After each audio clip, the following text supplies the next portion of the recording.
여러분, 오늘 이 영상을 보고 계신다는 것은 우연이 아닙니다. 혹시 지금 이런 고민을 하고 계십니까? 11조를 드리고 싶은데 월급이 너무 적습니다.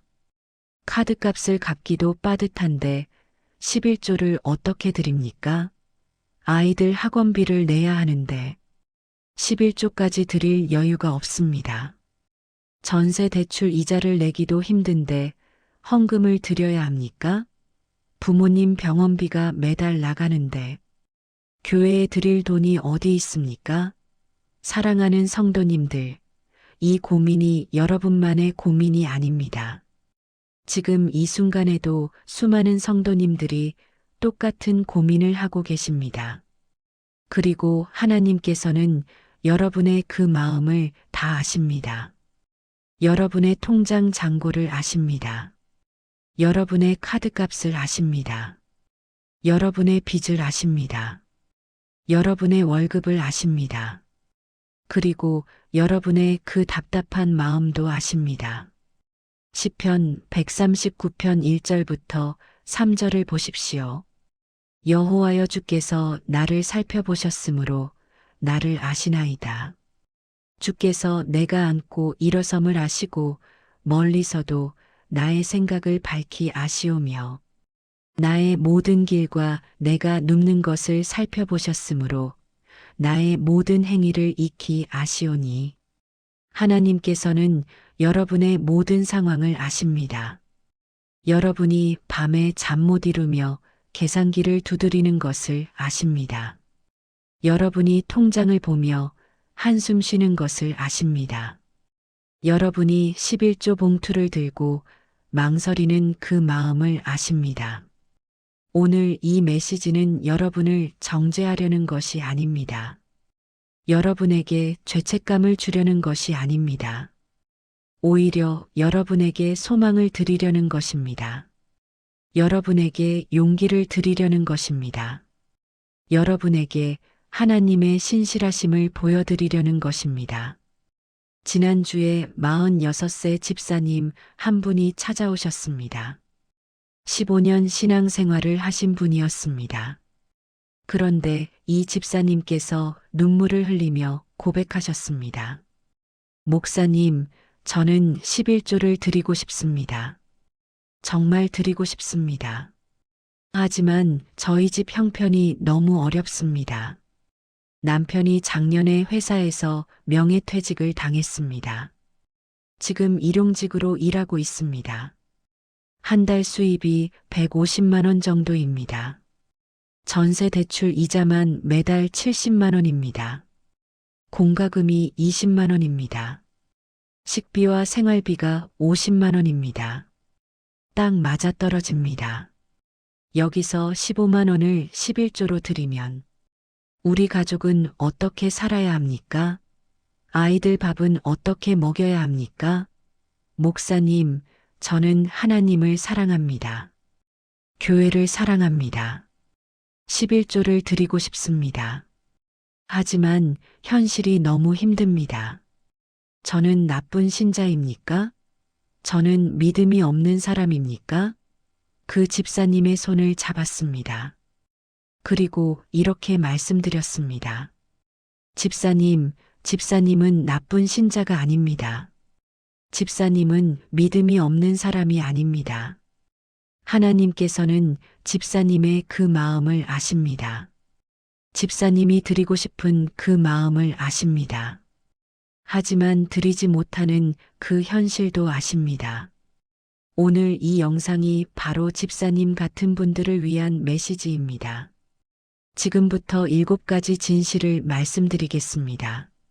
첫 번째부터 6번째까지도 중요합니다.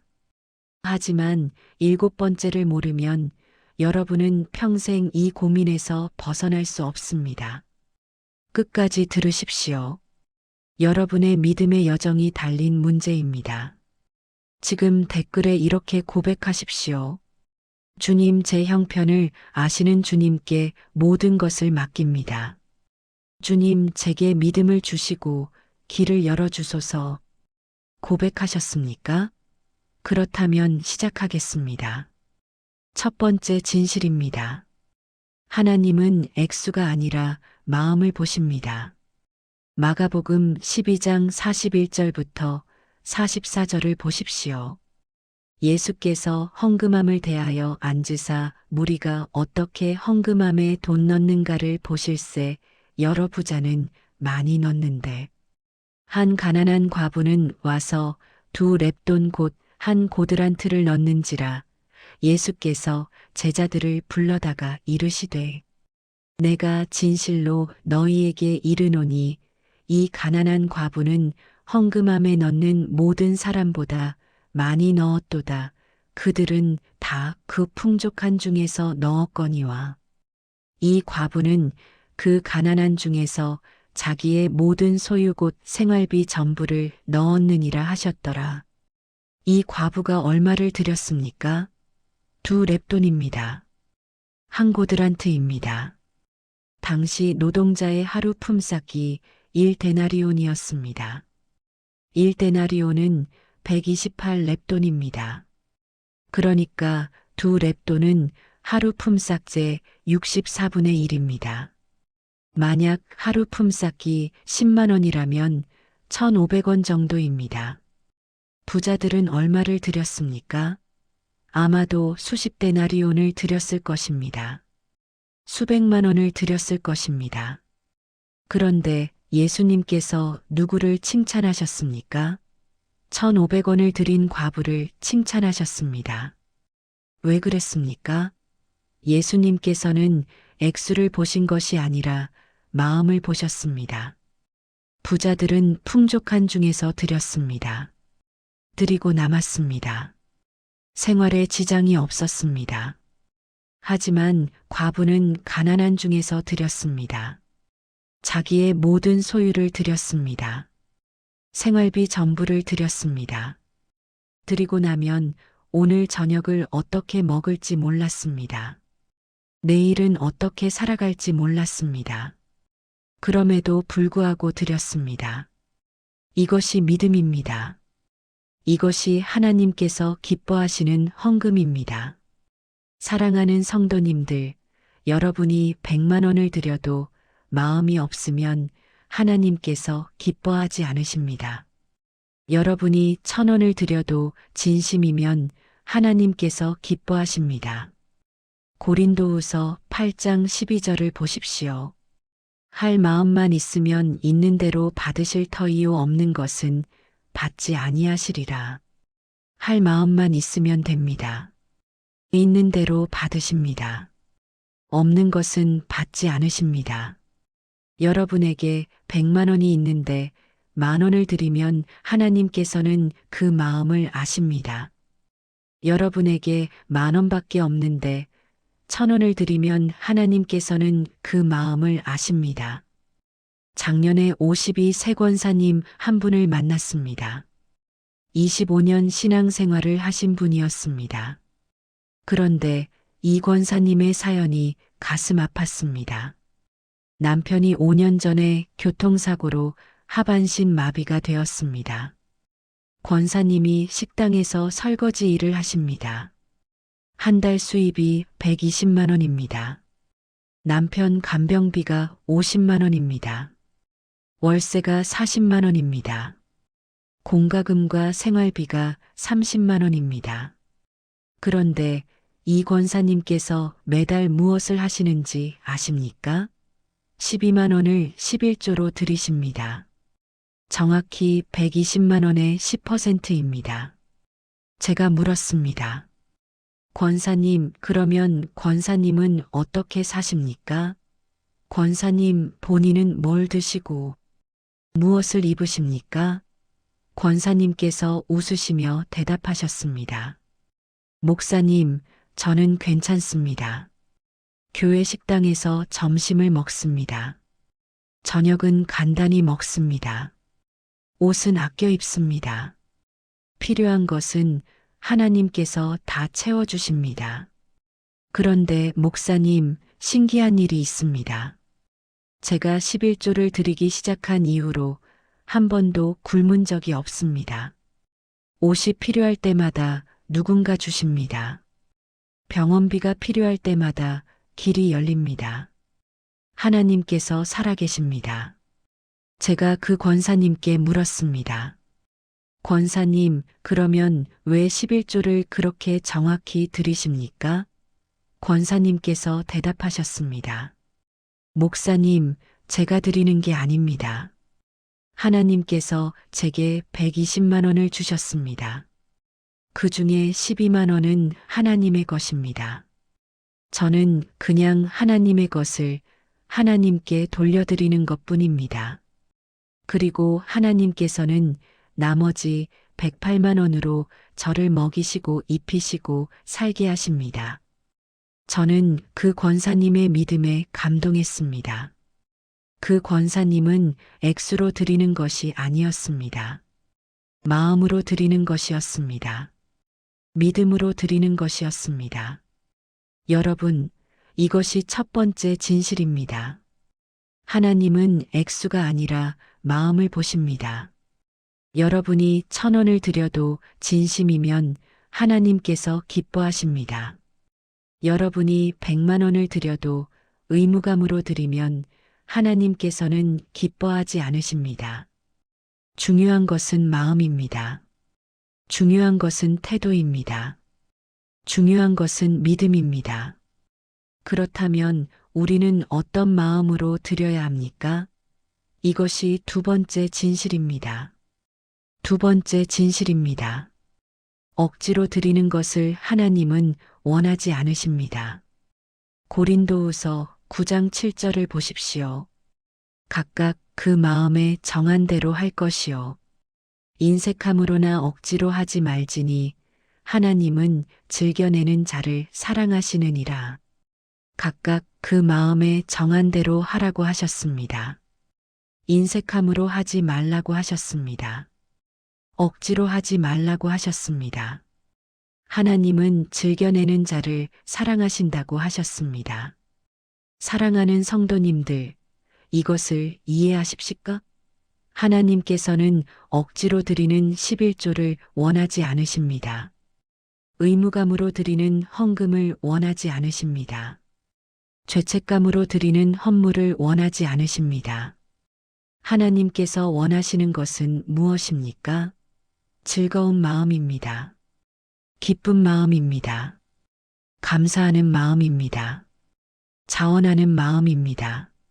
만약 여러분이 11조를 드리는데 마음이 괴롭다면 드리지 마십시오.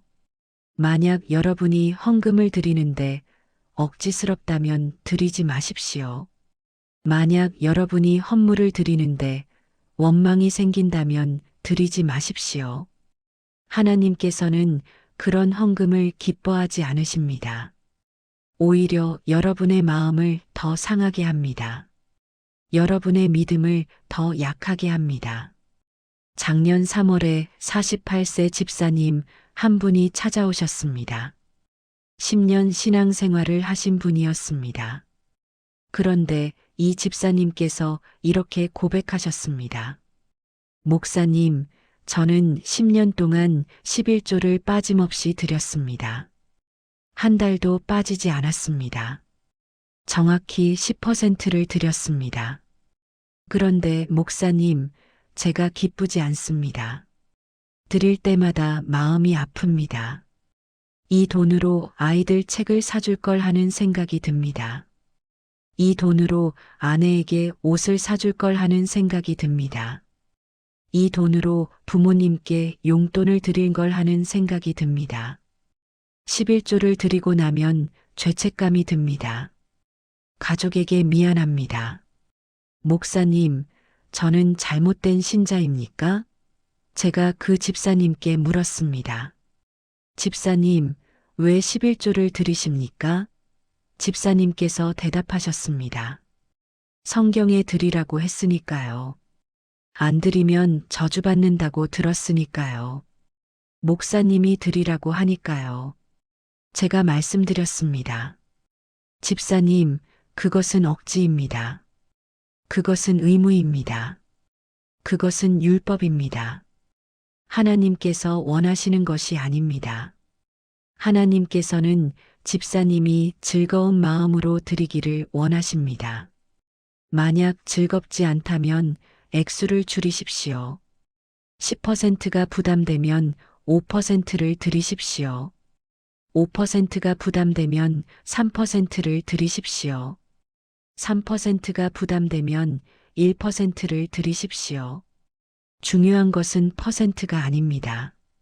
중요한 것은 마음입니다. 그 집사님께서 놀라셨습니다. 목사님이 그런 말씀을 하십니까? 목사님이 헌금을 적게 드리라고 하십니까? 제가 대답했습니다. 집사님, 저는 집사님의 신앙이 건강하기를 원합니다. 억지로 드리는 10%보다 기쁘게 드리는 3%가 낫습니다. 의무감으로 드리는 10만 원보다 감사함으로 드리는 3만 원이 낫습니다. 하나님께서는 액수가 아니라 마음을 보십니다. 그 집사님께서 6개월 동안 5%를 드리셨습니다. 그리고 다시 찾아오셨습니다. 목사님, 신기한 일이 일어났습니다. 5%를 드리기 시작하니까 마음이 편해졌습니다. 기쁜 마음으로 드리게 되었습니다. 그런데 목사님, 더 신기한 일은요. 제가 5%를 드리는데도 생활이 더 나아졌습니다. 10%를 억지로 드릴 때보다 5%를 기쁘게 드릴 때 더 복이 됩니다. 그리고 최근에는 7%로 늘렸습니다. 마음이 원해서 늘렸습니다. 억지가 아닙니다. 여러분, 이것이 두 번째 진실입니다. 억지로 드리는 것을 하나님은 원하지 않으십니다. 여러분이 기쁘게 드릴 수 있는 만큼 드리십시오. 그것이 1,000원이든 10,000원이든 10만 원이든 상관없습니다. 중요한 것은 마음입니다. 중요한 것은 즐거움입니다. 중요한 것은 자원함입니다. 그렇다면 우리는 무엇을 믿고 드려야 합니까? 이것이 세 번째 진실입니다. 세 번째 진실입니다. 먼저 드리면 하나님께서 채우십니다. 열왕기상 17장 8절부터 16절을 보십시오. 여호와의 말씀이 엘리야에게 임하여 이르시되 너는 일어나 시돈에 속한 사르밧으로 가서 거기 머물라. 내가 그곳 과부에게 명령하여 내게 음식을 주게 하였느니라. 엘리야 선지자가 사르밧 과부를 만났습니다. 당신은 3년 6개월 동안 비가 오지 않는 극심한 가뭄이었습니다. 사람들이 굶어 죽고 있었습니다. 엘리야가 그 과부에게 무엇을 요청했습니까? 열왕기상 17장 13절을 보십시오. 엘리야가 그에게 이르되 두려워하지 말고 가서 내 말대로 하려니와 먼저 그것으로 나를 위하여 작은 떡 1개를 만들어 내게로 가져오고 그 후에 너와 내 아들을 위하여 만들라. 이 과부의 형편이 어떠했습니까? 열왕기상 17장 12절을 보십시오. 그가 이르되 당신의 하나님 여호와께서 살아계심을 두고 맹세하노니 나는 떡이 없고 다만 통에 가루 한 움큼과 병에 기름 조금뿐이라. 내가 나뭇가지 두엇을 주어다가 나와 내 아들을 위하여 음식을 만들어 먹고 그 후에는 죽으리라. 이 과부에게 남은 것이 무엇이었습니까? 가루 한 움큼입니다. 기름 조금입니다. 이것으로 마지막 떡을 만들어 먹고 죽으려고 했습니다. 그런데 엘리야가 무엇을 요청했습니까? 먼저 나를 위하여 떡을 만들어 달라고 했습니다. 여러분, 이것이 말이 됩니까? 굶어 죽게 생긴 과부에게 먼저 자기를 먹이라고 했습니다. 과부의 마지막 남은 음식을 달라고 했습니다. 이것은 너무 가혹한 요구 아닙니까? 하지만 엘리야는 약속했습니다. 열왕기상 17장 14절을 보십시오. 이스라엘의 하나님 여호와의 말씀이 비를 내리는 날까지 그 통의 가루가 떨어지지 아니하고 그 병의 기름이 없어지지 아니하리라 하셨느니라. 먼저 드리면 가루가 떨어지지 않을 것이라고 했습니다. 먼저 드리면 기름이 없어지지 않을 것이라고 했습니다. 여호와께서 약속하셨다고 했습니다. 그 과부는 무엇을 했습니까? 열왕기상 17장 15절을 보십시오. 그가 가서 엘리야의 말대로 하였더니 그와 엘리야와 그의 식구가 여러 날 먹었으나 그 과부는 믿었습니다. 마지막 남은 것을 먼저 드렸습니다. 자기가 먹기 전에 하나님의 사람을 먹였습니다. 결과가 어떻게 되었습니까? 열왕기상 17장 16절을 보십시오. 여호와께서 엘리야를 통하여 하신 말씀같이 통의 가루가 떨어지지 아니하고 병의 기름이 없어지지 아니하니라. 가루가 떨어지지 않았습니다. 기름이 없어지지 않았습니다. 3년 6개월 동안 매일 먹어도 떨어지지 않았습니다. 이것이 하나님의 기적입니다. 이것이 하나님의 약속입니다. 먼저 드리면 하나님께서 채우십니다. 사랑하는 성도님들, 이것을 믿으십니까? 여러분이 먼저 드리면 하나님께서 채우십니다. 여러분이 하나님을 먼저 생각하면 하나님께서 여러분을 돌보십니다. 마태복음 6장 33절을 보십시오. 그런즉 너희는 먼저 그의 나라와 그의 의를 구하라 그리하면 이 모든 것을 너희에게 더하시리라. 먼저 하나님의 나라를 구하라고 하셨습니다. 그리하면 이 모든 것을 더하신다고 하셨습니다. 음식을 더하십니다. 옷을 더하십니다. 집을 더하십니다. 필요한 모든 것을 더하십니다. 올해 2월에 55세 집사님 한 분을 만났습니다. 이 집사님의 사연이 놀라웠습니다. 작년에 사업이 망했습니다. 빚이 3천만 원이 생겼습니다. 카드값이 밀렸습니다. 전세집에서 쫓겨날 위기였습니다. 그런데 이 집사님께서 무엇을 하셨는지 아십니까? 마지막 남은 100만 원 중에서 10만 원을 11조로 드리셨습니다. 주변 사람들이 말렸습니다. 지금 11조 드릴 때가 아니다. 빚부터 갚아라. 카드값부터 내라. 당장 먹고 살 것을 걱정해라. 하지만 그 집사님은 믿음으로 드렸습니다. 하나님을 먼저 생각했습니다. 하나님께 먼저 드렸습니다. 그리고 기도했습니다. 하나님, 저는 제가 할 수 있는 것을 했습니다. 이제 하나님께서 저를 책임져 주십시오. 일주일 후에 무슨 일이 일어났는지 아십니까? 10년 전에 빌려준 돈을 갚겠다며 친구가 찾아왔습니다. 200만 원을 갚았습니다. 포기했던 돈이었습니다. 2주일 후에 또 무슨 일이 일어났습니까? 예전 회사에서 연락이 왔습니다. 밀린 퇴직금을 주겠다고 했습니다. 300만 원을 받았습니다. 한 달 후에 또 무슨 일이 일어났습니까? 새로운 일자리가 생겼습니다. 월급이 350만 원이었습니다. 3달 후에 만났습니다. 목사님, 하나님께서 살아계십니다. 제가 10만 원을 드렸더니 하나님께서 500만 원을 주셨습니다. 제가 하나님을 먼저 생각했더니 하나님께서 저를 책임지셨습니다.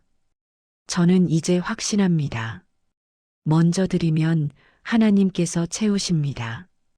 여러분, 이것이 세 번째 진실입니다. 먼저 드리면 하나님께서 채우십니다. 여러분이 하나님을 신뢰하면 하나님께서 여러분을 책임지십니다. 여러분이 하나님께 먼저 드리면 하나님께서 여러분에게 부어주십니다. 그렇다면 하나님께서 어떻게 채우십니까? 이것이 네 번째 진실입니다. 네 번째 진실입니다. 하나님은 예상치 못한 방법으로 공급하십니다. 빌립보서 4장 19절을 보십시오. 나의 하나님이 그리스도 예수 안에서 영광 가운데 그 풍성한 대로 너희 모든 쓸 것을 채우시리라. 하나님께서 무엇을 하십니까? 여러분의 모든 쓸 것을 채우십니다. 어떻게 채우십니까? 그 풍성한 대로 채우십니다. 영광 가운데 채우십니다. 사랑하는 성도님들, 하나님의 방법은 우리의 방법과 다릅니다. 하나님의 생각은 우리의 생각과 다릅니다. 이사야 55장 8절부터 9절을 보십시오. 이는 내 생각이 너희의 생각과 다르며 내 길은 너희의 길과 다름이니라. 여호와의 말씀이니라. 이는 하늘이 땅보다 높음같이 내 길은 너희의 길보다 높으며 내 생각은 너희의 생각보다 높음이니라. 하나님의 생각이 우리보다 높습니다. 하나님의 길이 우리보다 높습니다. 우리는 어라는 방법을 생각합니다. 하지만 하나님은 지라는 방법을 사용하십니다. 우리는 이것을 예상합니다. 하지만 하나님은 저것을 주십니다. 우리는 이 사람을 통해 오리라 생각합니다. 하지만 하나님은 저 사람을 통해 주십니다. 작년 7월에 60세 장로님 한 분을 만났습니다. 이 장로님의 간증이 놀라웠습니다. 3년 전에 큰 병에 걸렸습니다. 수술비가 2천만 원이 필요했습니다. 하지만 돈이 없었습니다. 보험도 없었습니다. 저축도 없었습니다. 그런데 이 장로님께서 무엇을 하셨습니까? 마지막 남은 100만 원 중에서 10만 원을 감사헌금으로 드렸습니다. 병이 낫지도 않았는데 감사헌금을 드렸습니다. 돈이 생기지도 않았는데 감사헌금을 드렸습니다. 주변 사람들이 이상하게 봤습니다. 미쳤다고 했습니다. 지금 감사할 게 뭐가 있느냐고 했습니다. 하지만 그 장로님은 믿음으로 드렸습니다. 하나님께서 반드시 길을 열어주실 것을 믿었습니다. 이틀 후에 무슨 일이 일어났습니까? 20년 전에 헤어진 대학 동기에게서 연락이 왔습니다. 꿈에 장로님이 나왔다고 했습니다. 혹시 어려운 일이 있느냐고 물었습니다. 장로님께서 사정을 말씀드렸습니다. 그 친구가 2,500만 원을 보내주었습니다. 그냥 주는 것이라고 했습니다. 갚지 않아도 된다고 했습니다. 장로님께서는 울었습니다. 하나님께서 20년 전에 헤어진 친구를 통해 공급하셨습니다. 아무도 예상하지 못한 방법이었습니다. 올해 4월에 44세 집사님 한 분을 만났습니다. 이 집사님의 간증도 놀라웠습니다. 전세 계약이 만료되었습니다. 집주인이 5천만 원을 올려달라고 했습니다. 하지만 돈이 없었습니다. 대출도 더 이상 받을 수 없었습니다. 한 달 안에 나가야 했습니다. 그런데 이 집사님께서 무엇을 하셨습니까? 마지막 남은 200만 원 중에서 50만 원을 선교헌금으로 드렸습니다. 집이 없어질 위기인데 선교헌금을 드렸습니다. 쫓겨날 상황인데 헌금을 드렸습니다. 가족들이 반대했습니다. 미쳤다고 했습니다. 지금 선교 생각할 때가 아니라고 했습니다. 하지만 그 집사님은 믿음으로 드렸습니다. 하나님의 나라를 먼저 구했습니다. 2주일 후에 무슨 일이 일어났습니까? 교회 성도님 중에 한 분이 찾아왔습니다. 5년 전에 전세로 살던 집을 팔려고 하는데 먼저 제안하고 싶다고 했습니다.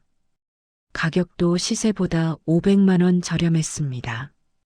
계약금도 나중에 내도 된다고 했습니다. 그 집사님께서는 울었습니다. 하나님께서 교회 성도를 통해 공급하셨습니다. 아무도 예상하지 못한 방법이었습니다. 여러분, 이것이 네 번째 진실입니다.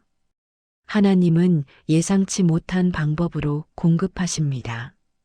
우리는 어를 생각하지만 하나님은 질을 주십니다. 우리는 동쪽을 보지만 하나님은 서쪽에서 오십니다. 우리는 이 사람을 기대하지만 하나님은 저 사람을 보내십니다. 하나님의 방법은 항상 우리의 예상을 뛰어넘습니다. 그렇다면 우리는 무엇을 해야 합니까? 이것이 다섯 번째 진실입니다. 다섯 번째 진실입니다. 작은 순종이 큰 변화를 만듭니다. 누가복음 16장 10절을 보십시오. 지극히 작은 것에 충성된 자는 큰 것에도 충성되고 지극히 작은 것에 불의한 자는 큰 것에도 불의하니라. 지극히 작은 것에 충성하라고 하셨습니다. 작은 것에 충성하면 큰 것에도 충성하게 됩니다. 작은 것에 불충하면 큰 것에도 불충하게 됩니다. 사랑하는 성도님들, 여러분에게 지금 당장 10%를 드리라고 강요하지 않습니다. 여러분이 감당할 수 없다면 억지로 드리지 마십시오. 하지만 작은 것부터 시작하십시오. 1%부터 시작하십시오. 1,000원부터 시작하십시오. 500원부터 시작하십시오. 중요한 것은 액수가 아닙니다. 중요한 것은 시작하는 것입니다. 중요한 것은 순종하는 것입니다. 마태복음 13장 31절부터 32절을 보십시오. 또 비유를 들어 이르시되 천국은 마치 사람이 자기 밭에 갖다 심은 겨자씨 한 알 같으니 이는 모든 씨보다 작은 것이로되 자란 후에는 풀보다 커서 나무가 되매 공중의 새들이 와서 그 가지에 깃들이느니라. 겨자씨가 얼마나 작습니까? 모든 씨보다 작습니다. 손가락 끝에 올려놓으면 보이지도 않을 정도로 작습니다. 하지만 이것이 자라면 어떻게 됩니까? 나무가 됩니다. 새들이 깃들 만큼 큰 나무가 됩니다. 여러분의 작은 순종도 마찬가지입니다. 여러분이 오늘 1,000원을 드렸습니다. 작습니다. 하지만 이것이 믿음의 씨앗입니다. 이것이 자라면 10,000원이 됩니다. 10만 원이 됩니다. 100만 원이 됩니다. 1,000만 원이 됩니다. 중요한 것은 시작하는 것입니다. 작년 10월에 35세 청년 한 분을 만났습니다. 이 청년의 간증이 은혜로웠습니다. 5년 전에 신앙생활을 시작했습니다. 당시에 아르바이트로 한 달에 100만 원을 벌었습니다. 11조를 드리고 싶었지만 10만 원은 너무 컸습니다. 그래서 10,000원부터 시작했습니다. 1%였습니다. 6개월 후에 2만 원으로 늘렸습니다. 1년 후에 3만 원으로 늘렸습니다. 2년 후에 5만 원으로 늘렸습니다. 3년 후에는 정규직이 되었습니다. 월급이 250만 원이 되었습니다. 그때부터 25만 원을 드리기 시작했습니다. 정확히 10%였습니다. 5년 후인 지금은 과장으로 승진했습니다. 월급이 400만 원이 되었습니다. 40만 원을 11조로 드립니다. 그 청년이 제게 말했습니다. 목사님, 5년 전에 10,000원부터 시작하지 않았다면 지금의 저는 없을 것입니다. 작은 순종이 큰 변화를 만들었습니다. 10,000원의 씨앗이 40만 원의 나무가 되었습니다. 올해 6월에 57세 권사님 한 분을 만났습니다. 이 권사님의 간증도 감동적이었습니다. 20년 전에 남편이 사업에 실패했습니다. 빚이 1억 원이 생겼습니다. 11조는커녕 먹고 살기도 힘들었습니다. 하지만 권사님께서 무엇을 하셨습니까? 매달 10,000원씩 11조 통장에 저축하기 시작했습니다. 한 달에 10,000원이었습니다. 1년이면 12만 원이었습니다. 작은 돈이었습니다. 하지만 계속했습니다. 5년 후에 빚을 다 갚았습니다. 그때부터 10%를 드리기 시작했습니다. 10년 후에는 작은 가게를 열었습니다. 15년 후에는 건물을 샀습니다. 20년 후인 지금은 세 곳의 가게를 운영합니다. 매달 500만 원을 11조로 드립니다. 그 권사님이 제게 말했습니다. 목사님, 20년 전에 10,000원부터 시작하지 않았다면 지금의 저는 없을 것입니다. 작은 순종이 큰 기적을 만들었습니다. 10,000원의 씨앗이 500만 원의 열매가 되었습니다. 여러분, 이것이 5번째 진실입니다. 작은 순종이 큰 변화를 만듭니다. 여러분이 오늘 1,000원을 드렸습니다. 작습니다. 하지만 이것이 씨앗입니다. 이것이 시작입니다. 이것이 믿음입니다. 하나님께서는 이 작은 씨앗을 큰 나무로 키우실 것입니다. 잠깐 여기서 멈추겠습니다. 여기서 잠깐 중요한 경고를 드려야겠습니다. 지금까지 5가지 진실을 말씀드렸습니다. 혹시 여러분 중에 이렇게 생각하시는 분이 계십니까? 좋은 말씀입니다. 은혜가 됩니다. 하지만 나중에 하겠습니다. 형편이 좀 나아지면 하겠습니다. 빚을 다 갚고 나서 하겠습니다. 여유가 생기면 하겠습니다. 사랑하는 성도님들, 이것이 바로 사탄의 속삭임입니다. 나중에, 언젠가, 형편이 나아지면, 여유가 생기면, 이것이 순종을 미루는 핑계입니다. 이것이 믿음을 지연시키는 변명입니다. 사울 왕을 기억하십니까? 사무엘상 13장을 보십시오. 사울이 블레셋과 전쟁을 앞두고 있었습니다. 사무엘 선지자가 7일 후에 와서 제사를 드리기로 했습니다. 하지만 7일이 지나도 사무엘이 오지 않았습니다. 백성들이 흩어지기 시작했습니다. 사울이 초조해졌습니다. 사울이 무엇을 했습니까? 사무엘상 13장 9절을 보십시오. 사울이 이르되 번제와 화목제물을 이리로 가져오라 하여 번제를 드렸더니 사울이 직접 제사를 드렸습니다. 제사장도 아닌데 제사를 드렸습니다. 사무엘을 기다리지 않고 제사를 드렸습니다. 왜 그랬습니까? 급했기 때문입니다. 상황이 어려웠기 때문입니다. 어쩔 수 없었기 때문입니다. 하지만 하나님께서 무엇이라고 하셨습니까? 사무엘상 13장 13절부터 14절을 보십시오. 사무엘이 사울에게 이르되 왕이 망령되이 행하였도다. 왕이 왕의 하나님 여호와께서 왕에게 내리신 명령을 지키지 아니하였도다. 그리하였다면 여호와께서 이스라엘 위에 왕의 나라를 영원히 세우셨을 것이거늘 지금은 왕의 나라가 길지 못할 것이라. 사울의 왕국이 무너졌습니다. 왜 그랬습니까? 상황을 보고 순종을 미뤘기 때문입니다. 형편을 핑계로 불순종했기 때문입니다. 여러분, 순종은 형편이 좋을 때 하는 것이 아닙니다. 순종은 상황이 나아질 때까지 기다리는 것이 아닙니다. 순종은 지금 이 순간 하는 것입니다. 순종은 어려울 때 더욱 하는 것입니다. 아브라함을 보십시오. 창세기 22장에서 하나님께서 독자 이삭을 번제로 드리라고 하셨습니다. 아브라함이 뭐라고 했습니까? 하나님, 지금은 안 됩니다. 이삭이 좀 더 자라면 드리겠습니다. 여유가 생기면 드리겠습니다. 다른 아들이 생기면 드리겠습니다. 아닙니다. 아브라함은 즉시 순종했습니다.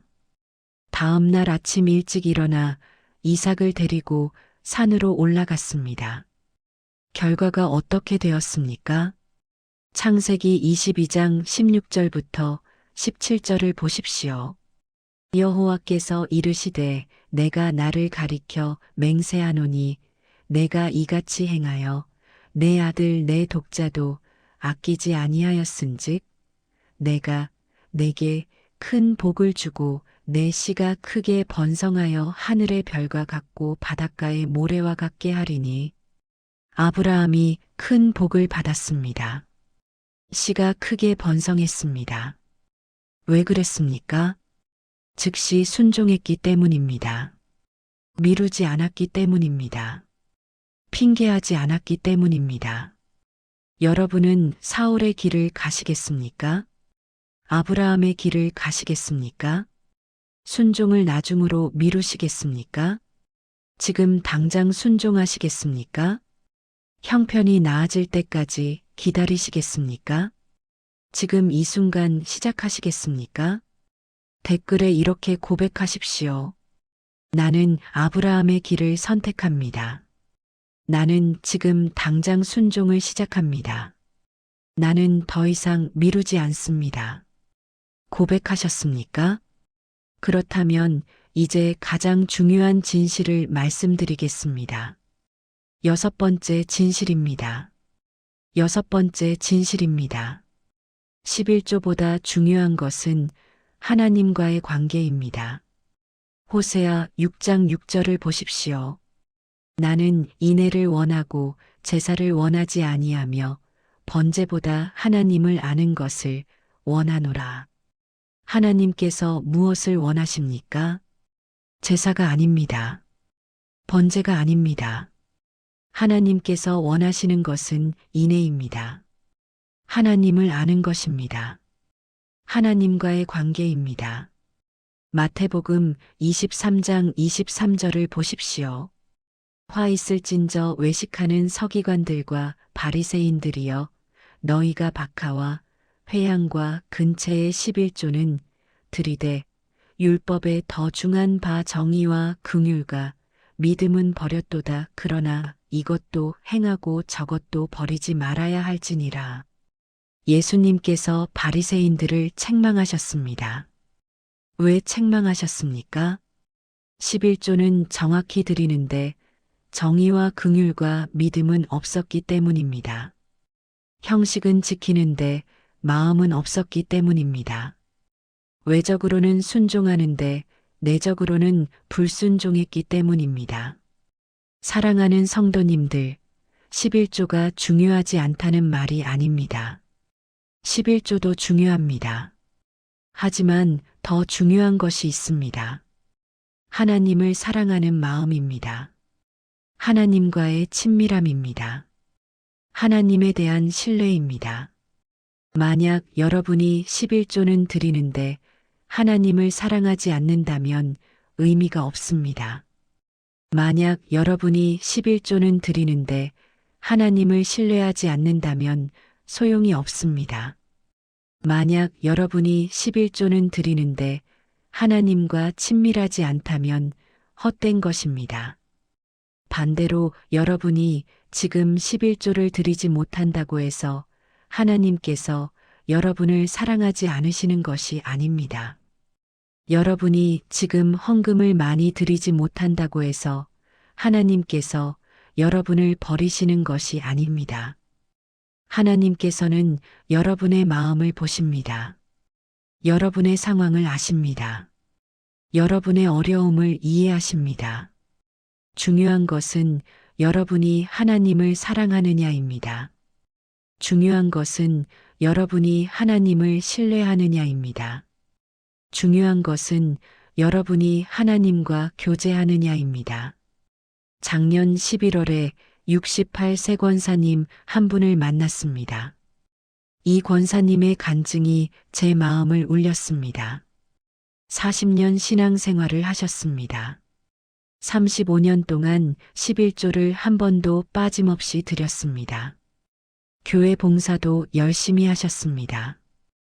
헌금도 많이 하셨습니다. 하지만 이 권사님께서 고백하셨습니다. 목사님, 저는 40년 동안 교회를 다녔지만 하나님을 잘 모릅니다. 11조는 빠짐없이 드렸지만 하나님과 친밀하지 않습니다. 봉사는 열심히 했지만 하나님을 사랑하는지 잘 모르겠습니다.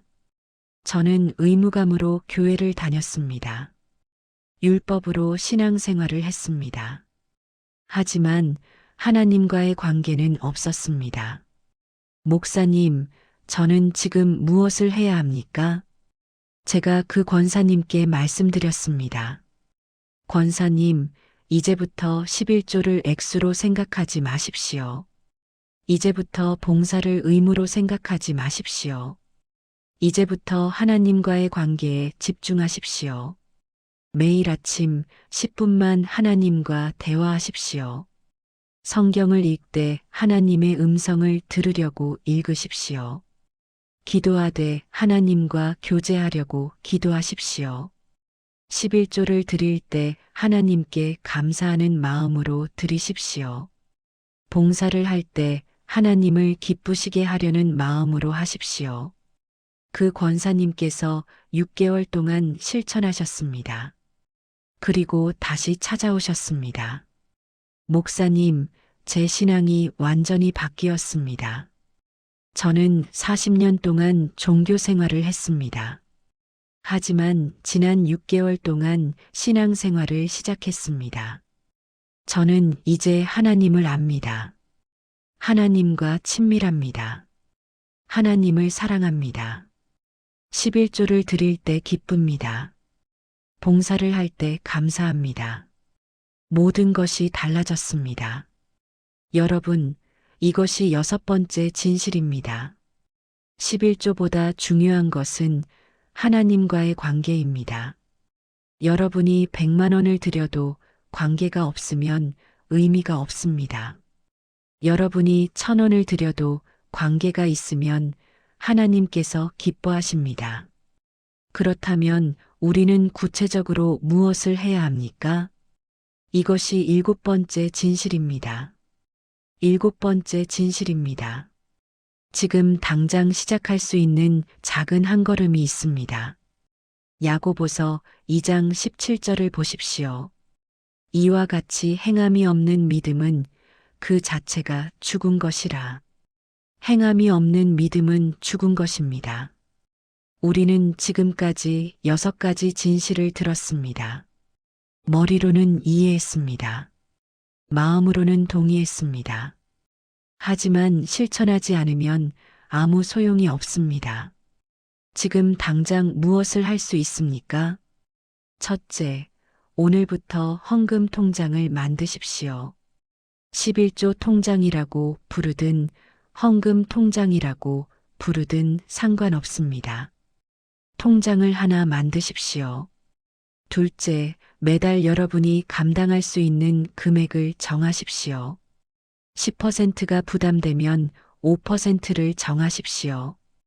5%가 부담되면 3%를 정하십시오. 3%가 부담되면 1%를 정하십시오. 1%가 부담되면 10,000원을 정하십시오. 10,000원이 부담되면 5,000원을 정하십시오. 중요한 것은 액수가 아니라 시작하는 것입니다. 셋째, 월급을 받으면 가장 먼저 그 통장에 넣으십시오. 다른 것을 쓰기 전에 먼저 넣으십시오. 잠언 3장 9절을 보십시오. 내 재물과 내 소산물의 처음 익은 열매로 여호와를 공경하라. 처음 익은 열매로 하나님을 공경하라고 하셨습니다. 남은 것이 아니라 처음 것으로 드리라고 하셨습니다. 넷째, 매달 그 통장에서 헌금을 드리십시오. 현금으로 드리든 이체로 드리든 상관없습니다. 교회에 드리든 선교단체에 드리든 구제에 쓰든 상관없습니다. 중요한 것은 하나님께 드리는 마음입니다. 다섯째, 6개월마다 액수를 검토하십시오. 형편이 나아졌으면 조금 늘리십시오. 형편이 더 어려워졌으면 조금 줄이십시오.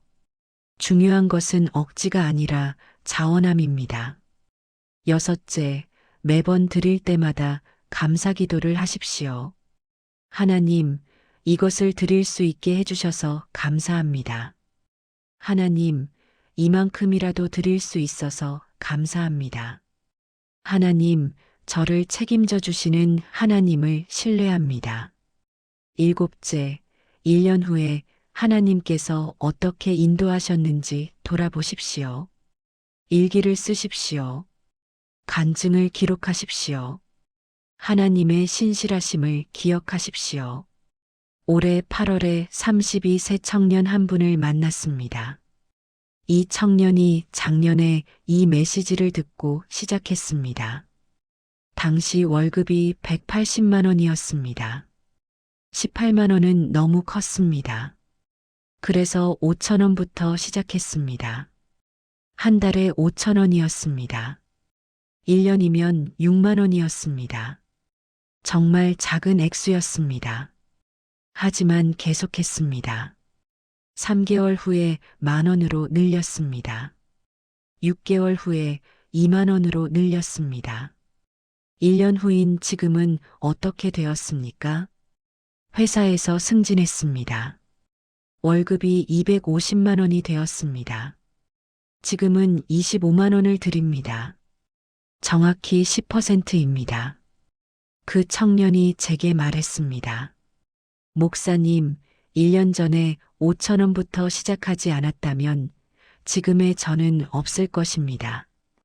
작은 한 걸음이 큰 변화를 만들었습니다. 5천 원의 시작이 25만 원의 결실이 되었습니다. 여러분, 이것이 7번째 진실입니다. 지금 당장 시작할 수 있는 작은 한 걸음이 있습니다. 오늘 통장을 만드십시오. 오늘 액수를 정하십시오. 오늘 첫 걸음을 내디드십시오. 1,000원이든 5,000원이든 만 원이든 상관없습니다. 중요한 것은 시작하는 것입니다. 중요한 것은 순종하는 것입니다. 중요한 것은 믿음을 행동으로 옮기는 것입니다. 이제 지금까지 나눈 7가지 진실을 간단히 정리하겠습니다. 첫 번째, 하나님은 액수가 아니라 마음을 보십니다. 과부의 2렙돈이 부자의 많은 헌금보다 귀했습니다. 중요한 것은 얼마를 드리느냐가 아니라 어떤 마음으로 드리느냐입니다. 두 번째, 억지로 드리는 것을 하나님은 원하지 않으십니다. 하나님은 즐겨내는 자를 사랑하십니다. 인색함이나 억지로 드리지 말라고 하셨습니다. 세 번째, 먼저 드리면 하나님께서 채우십니다. 사르밧 과부가 먼저 드렸더니 가루와 기름이 떨어지지 않았습니다. 하나님의 나라를 먼저 구하면 모든 것을 더하십니다. 네 번째, 하나님은 예상치 못한 방법으로 공급하십니다. 하나님의 생각은 우리의 생각보다 높습니다. 하나님의 길은 우리의 길보다 높습니다. 다섯 번째, 작은 순종이 큰 변화를 만듭니다. 겨자씨 같은 작은 믿음이 큰 나무가 됩니다. 1,000원의 시작이 100만 원의 열매가 됩니다.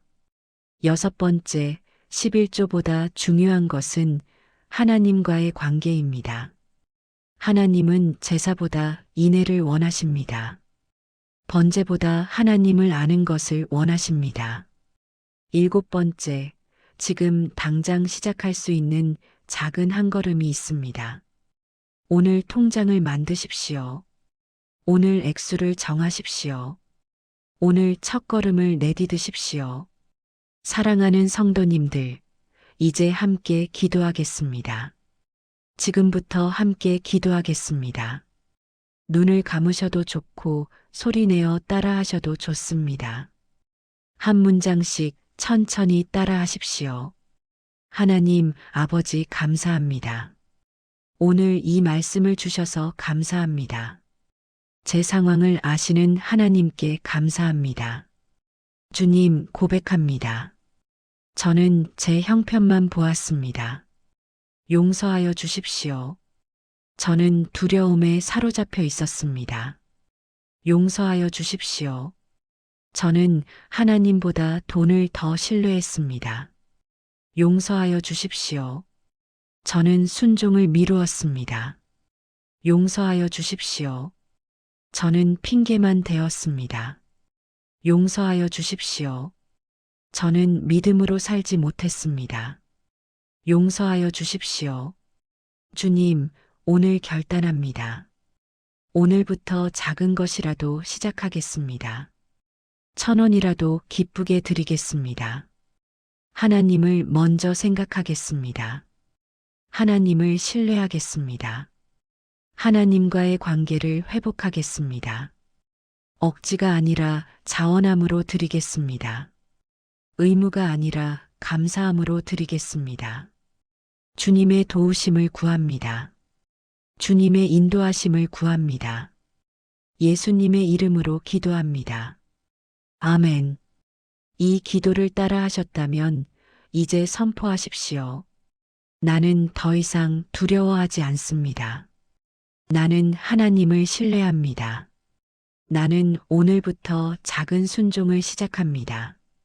나는 하나님께 먼저 드립니다. 나는 하나님과의 관계를 회복합니다. 나는 즐거운 마음으로 드립니다.